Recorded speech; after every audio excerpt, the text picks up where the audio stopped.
Hello అండి. ఈరోజు మనం చల్ల పునుగుల రెసిపీ ట్రై చేద్దాము. దీనికి కావాల్సిన పదార్థాలు: 1 కప్పు మైదా, 1 కప్పు కరాచీ నూక, 1 కప్పు బియ్యపు పిండి.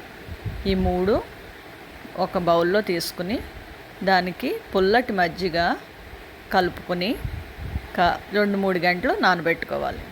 నానబెట్టుకున్న తర్వాత పచ్చిమిర్చి, జీలకర్ర, కరివేపాకు, కొత్తిమీర, ఉప్పు ఈ 4 మిక్సీ పట్టేసి ఆ ముద్దని ఈ తడిపి పెట్టుకున్న పిండిలో కలిపి, నానబెట్టుకున్న పిండిలో కలిపి, మనం పునుగులు వేసే ముందు ఉల్లిపాయలు కలుపుకొని అన్నీ కలిపి డీప్ ఫ్రై చేసుకుంటే చల్ల పునుగులు రెడీ అవుతాయి. ఈ చల్ల పునుగులు ఎంత నానితే అంత టేస్ట్ ఉంటాయండి.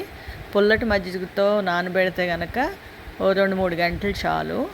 పుల్ల పెరుగు లేదు అనుకుంటే కొంచెం ఎక్కువ సేపు నానబెట్టాల్సి ఉంటుంది. అది ఎంత నానబెడితే అంత టేస్టీగా ఉంటుందన్నమాట. అది మీరు చూసుకుని దానికి తగ్గట్టుగా నానబెట్టుకుని చక్కగా పునుగులు వేడివేడిగా టమాటో చట్నీతో తింటే మాత్రం సూపర్.